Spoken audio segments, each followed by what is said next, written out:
I love Australia. It's one of my favourite places. You know, sometimes it just feels amazing to be alive in a wild place like this. In this series, I'll be exploring 6 of Australia's unique landscapes. Join me as I travel through spectacular tracts of wilderness, from the open grasslands Here away he goes. to the dark heart of the rainforest. Makes you feel very small and insignificant when you're standing next to a buttressed root like this. On the trail of the weird and wonderful animals found here and nowhere else. Whoa, That's a great bridge. Wasn't that beautiful?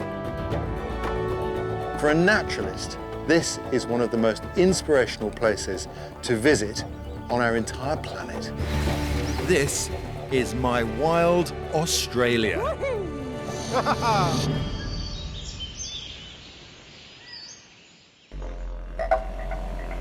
This week's journey takes me to Victoria, a state which is like a hall of fame for Australia's most iconic animals. In this program, I want to explore the Australian bush. It basically refers to any landscape that contains gum trees. That could be open grassland with just a few trees to much denser vegetation like this woodland.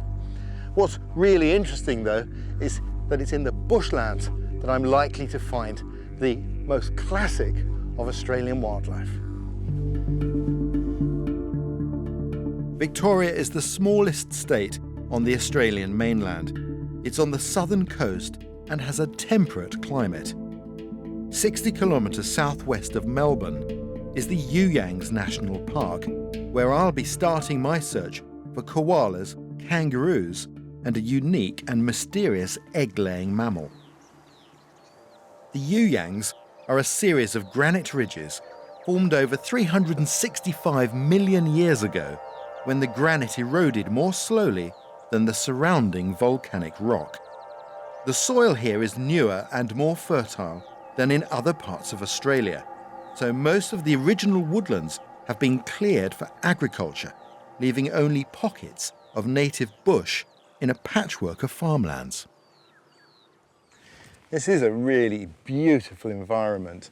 As soon as you look out across it, it feels much less hostile than some of the other regions of Australia. And of course, that was something the Aboriginals knew really well. They loved this area. It was full of game. They managed the landscape to help themselves.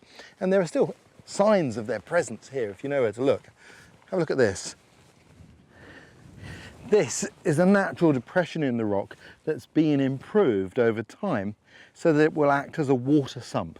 If you place a rock over the top of this, it protects the water from evaporation and creates shade, just leaving enough room for rainwater to seep down here. And that would create a permanent source of water here.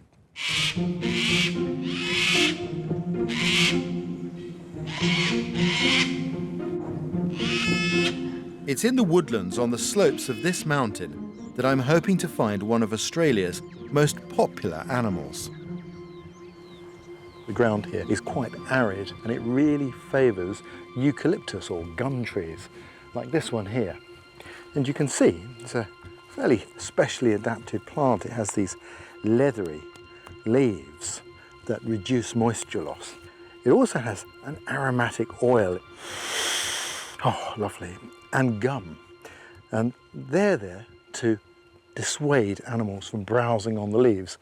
But like everything in nature, there's always something that manages to cope with the conditions.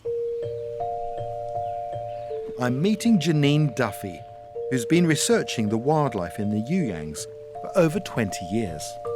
Hey Janine, are you watching what I think you are? Look, koala bear. Fantastic. Lovely. Isn't he gorgeous? He is, certainly. Well, this is the first time I've seen a koala in the wild. Really? And it's a very special moment. I love the way he just leans against the tree. He looks like a commuter on a late train on a Friday evening from London. It's like, oh, I'm going to rest here. This is a pillow.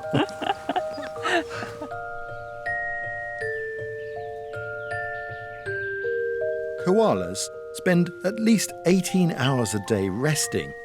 Then starting at dusk, they'll spend 5 or 6 hours eating eucalyptus leaves. Is he just waking up now? He's been unsettled for some time. He's new to this area, so he's probably quite uncertain, not about us, but about the dominant male. Half a kilometre away and out of our sight line is an older male koala that Janine knows as Clancy, and this is his territory. The new koala will be acutely aware of Clancy's presence. They have a complex social structure based on hierarchies. So he is probably quite low on the hierarchy and he keeps his place. He put his chest against the branch there, which might be him marking it. If you can see a dark stripe down the middle of their chest, that's a male scent gland. The smell of the scent gland is quite horrendous. It's this horrible body odour smell. It stinks, it's yuck. The new koala is marking this tree as his. These two koalas may seem laid back, but don't be fooled. They're tuned into each other through sound and smell. But fights between koalas are actually rare. Aggressive behaviour is just too much like hard work. Koalas need to conserve their energy at all costs. The eucalyptus leaves they eat are a poor quality food that's toxic to most other mammals. They've got this ability to cope with the gum leaves. Absolutely terrible food. How they do anything on that diet is ridiculous. That's amazing. Incredible. Even though koalas have a specially adaptive digestive tract, it still takes 200 hours to digest the leaves. Koalas just can't support a high-energy lifestyle. Finally, the young koala feels safe enough to relax and get down to some serious napping. You know, I've sat in a lot of trees to watch wildlife, but I have never managed to balance with quite the aplomb that the koala there has. That's a neat act. I've rarely seen a koala in such a ridiculous position.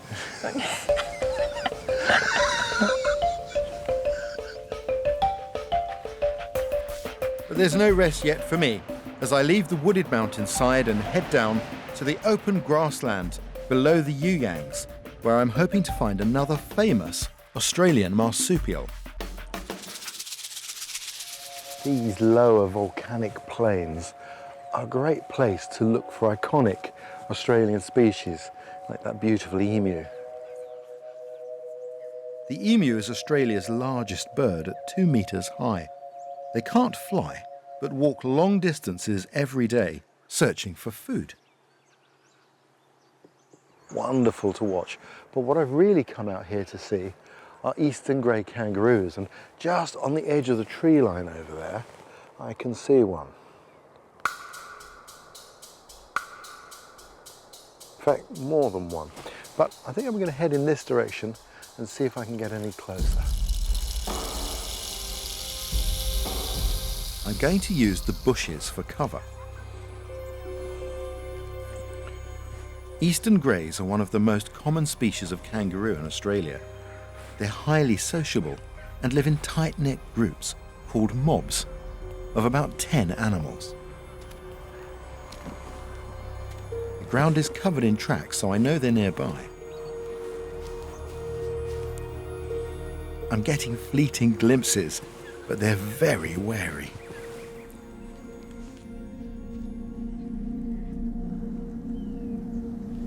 There's a whole load just come across the top over in this direction.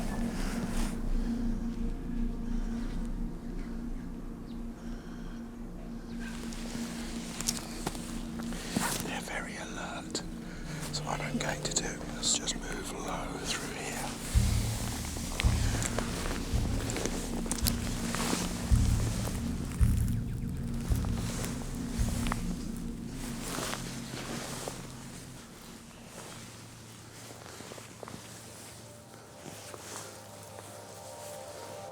something obviously spooked them, because they've come out into the open here and they've taken up an all-round defensive position, all up, looking, seeing what's going on.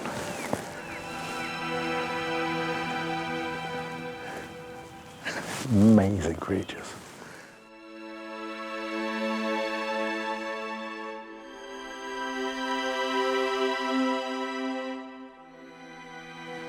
The males are so much bigger than the females, and they stand with that macho showing their biceps off. Quite something.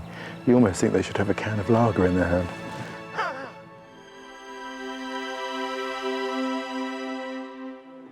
Most of the females in this group will be related.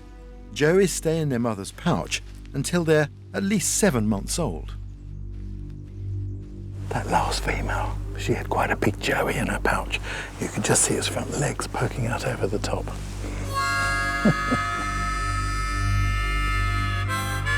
Look at that.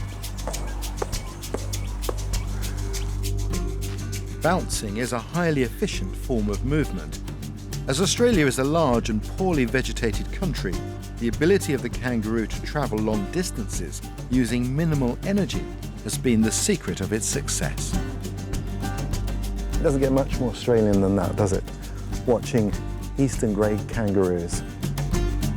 Just love the way they move. Fantastic.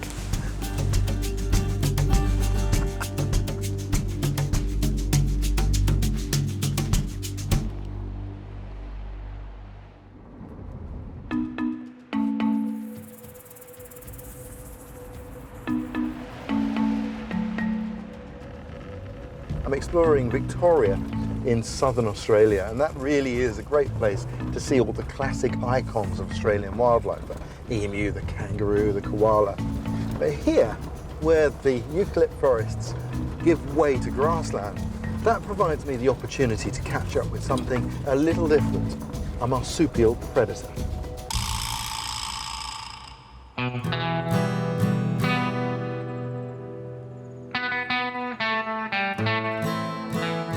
This is the Mount Rothwell Conservation Reserve, 450 hectares of preserved native bushland, 45 kilometres west of Melbourne.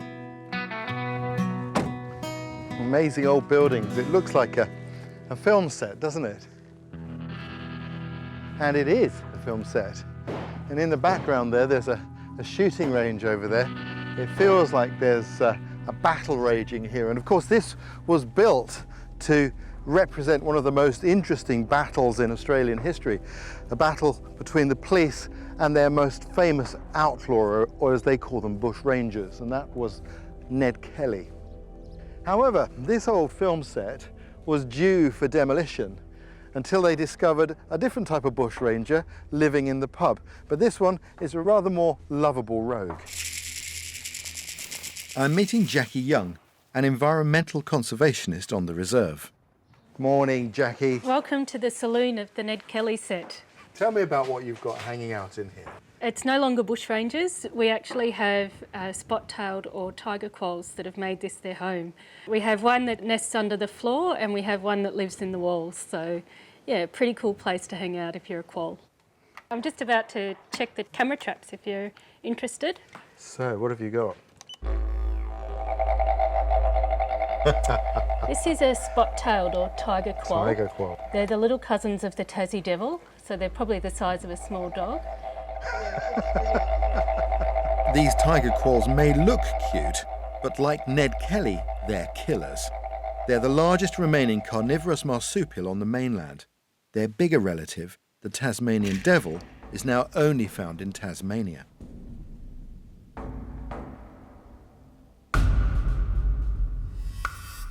Now these assassins, and that's literally what they are here to do an important job, aren't they? Yes, they were brought here as part of our rabbit control program. The rabbits do overgraze on a lot of the native grasses. They cause erosion through digging rabbit warrens, and the tiger quolls are certainly helping us out. Well, it would be really good to see some of these animals. Absolutely, come on through. Okay.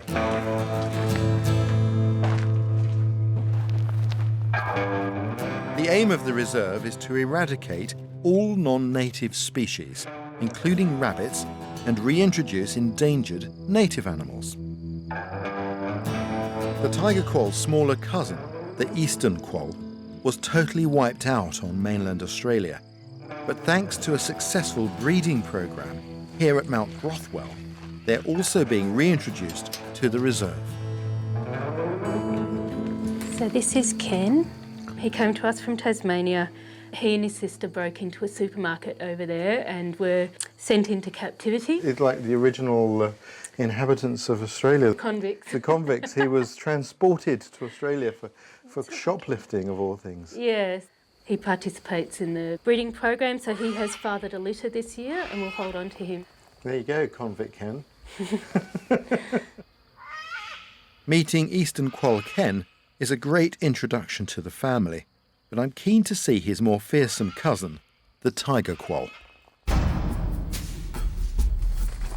Luckily for me, one has been brought in for a routine medical examination. As quolls are nocturnal, we wait for dusk to set it free. Right then, Jackie, what have we got here? So this is Ned.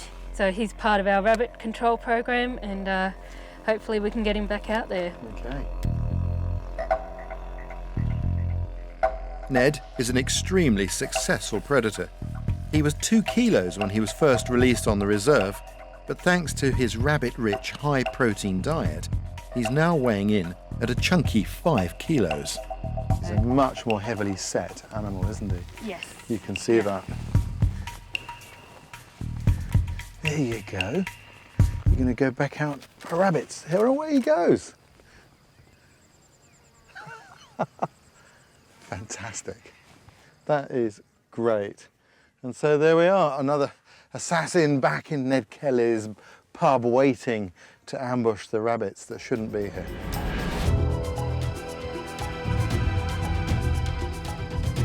I'll leave Ned to hunt down his supper as I take to the road travelling further into the interior of Victoria, away from the arid grasslands, to explore a wet eucalyptus forest. This is the Otway National Park. The gum trees grow here in protected valleys, and with a little bit of moisture, they can realise their full potential. They're staggeringly beautiful. I've come here to see my last iconic Australian animal. It's an unusual one, and this is a good habitat. It's difficult to see, but it's overcast, and that is a really good thing. It's the perfect conditions to go looking.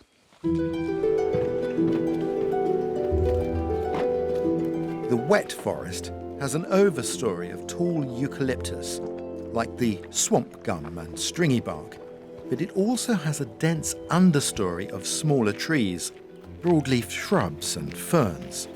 The feel is lush, green and fertile, much more like a rainforest than the dry eucalyptus woodland. But for the shy animal I'm seeking, I need to take to the water.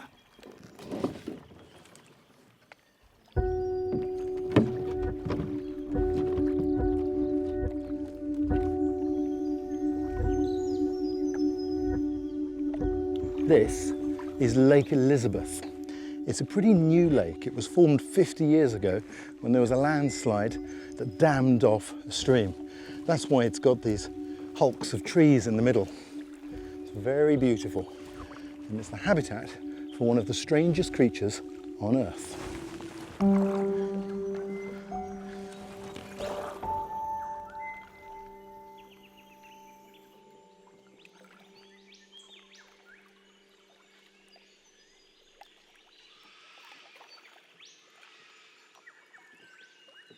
I need to be as quiet as possible.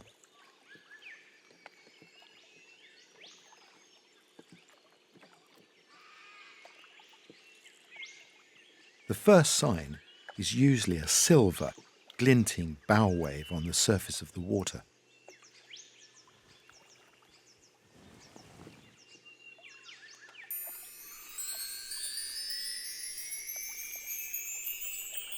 That's fabulous.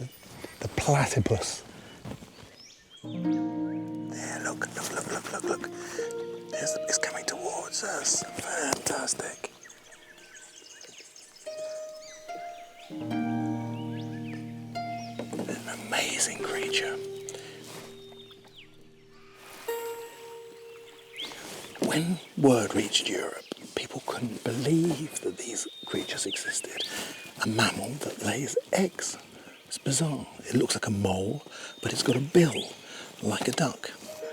When the first skin came back, the naturalists who examined it even took scissors to it, tried to pull it apart and find the stitching where a taxidermist had worked a hoax, but of course they couldn't.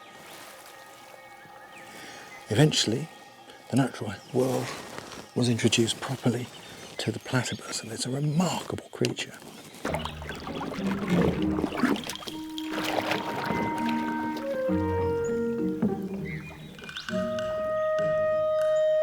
It's rare to see wild platypuses. They are elusive creatures living in deep burrows in the banks and are seldom found on land. Beautiful. Weird looking thing.